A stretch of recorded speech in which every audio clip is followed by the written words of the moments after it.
Good evening, ladies and gentlemen. Welcome to Gashi's Kaman TV. Today, William Samoei Ruto assembled pastors in Statehouse, Nairobi. Today, William Samoei Ruto ensured that the pastors gathered in Statehouse, Nairobi.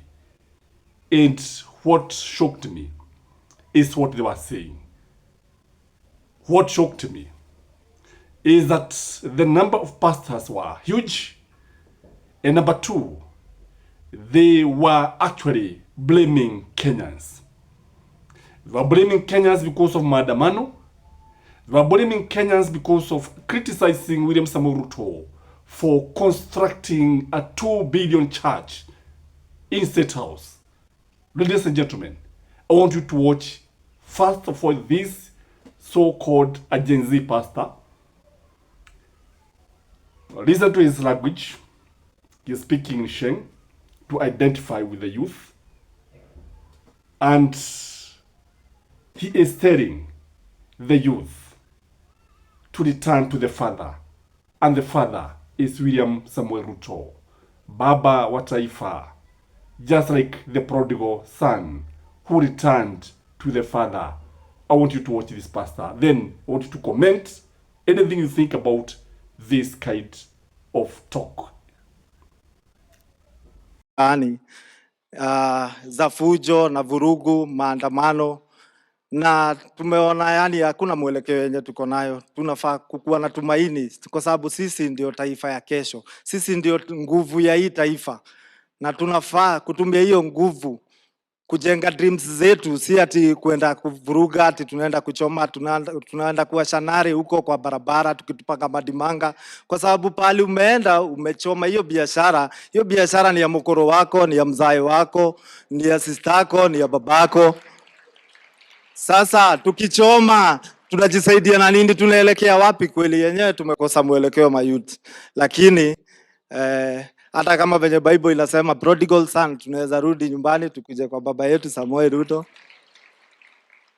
na atatukubali, kwa sababu sisi tuko willing. Sisi ndio viongozi wa kesho, na naweza sema tu wenyewe tufuate dreams zetu, tuache kutumbiwa, tuache kuinsaitiwa, tuache kuchochwa. Manze tunachochwa na watu wengine, na hata sisi wanarudi wanatuacha kwa mataa. Wewe unabaki huko ukiwa ubao huko kijani, lakini yeye ako tu fiti.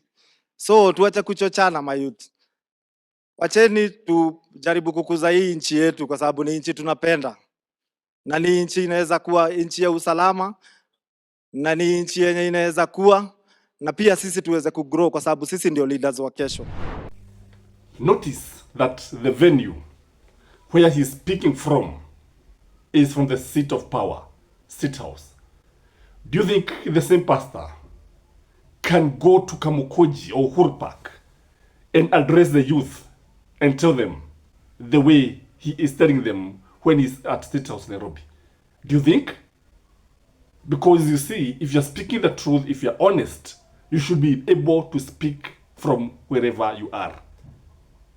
Then the second pastor came, and this pastor described the people who are opposing the construction of 2 billion church as antichrist. People who are against Christ. And I was like, surely, who is against Christ? Who would be seen to be antichrist?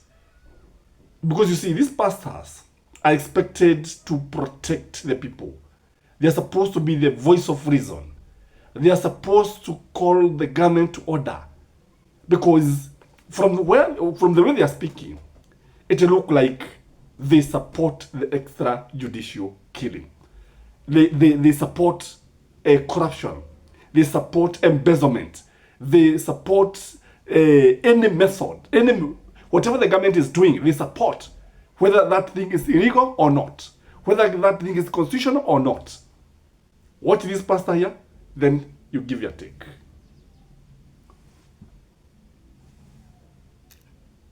Wale ambao wanapiga kelele ndio tumewaruhusu, na sisi hatuna kelele. Ndio unakuta the same people ndio wanapinga hii altar ambao tunaweka hapa.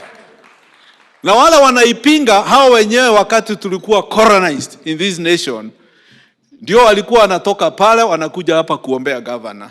Mimi nasema hivi, ukiona mtu ambaye anapinga altar, unless you are an antichrist. Kwa hivyo kama unaweka altar na unawekea Mungu madhabahu, kwa nini nyinyi ambao mmeokoka mnapinga madhabahu ya Mungu? Unless you are an antichrist. It is important to remember that the church failed Kenyans in 2022. But the church has repented. The real church, the true church now, has repented and has always been correcting the government. You know, the church is a custodian of the morals in the society. The church must fight corruption.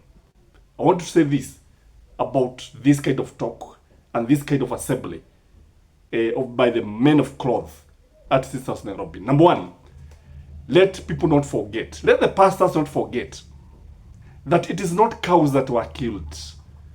The police were not killing cows. They were not killing donkeys. They were killing human beings.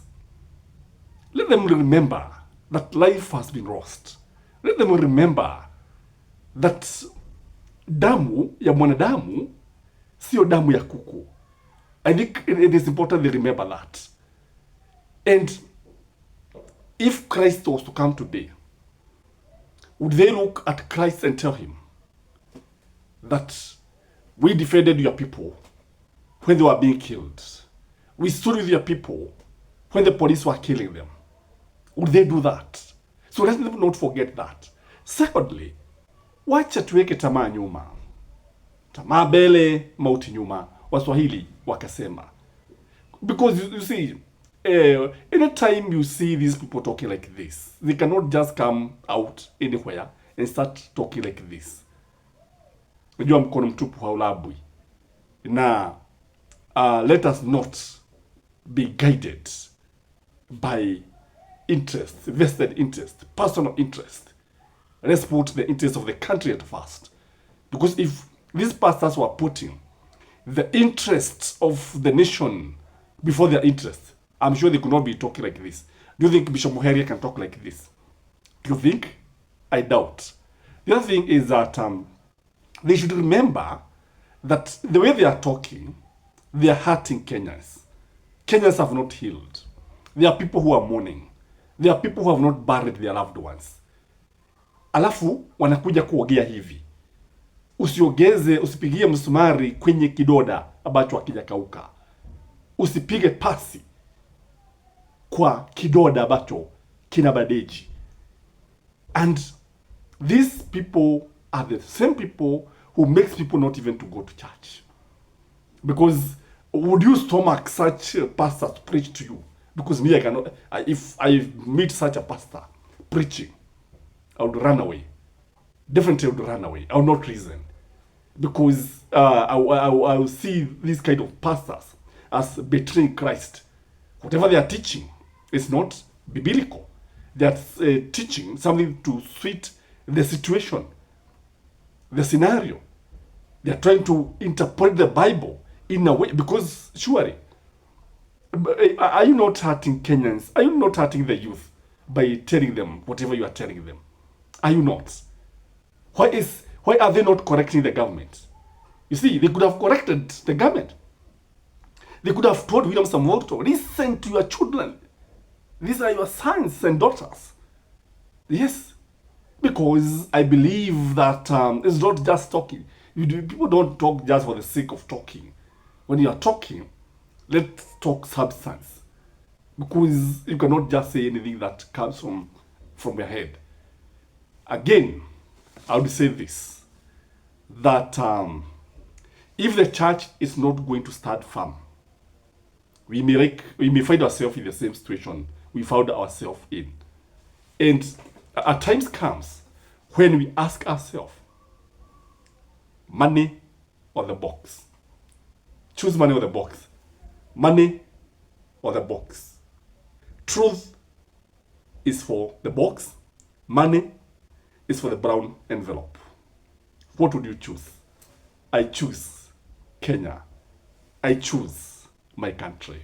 Have a blessed day. This is Gashi Skyman. Bye-bye.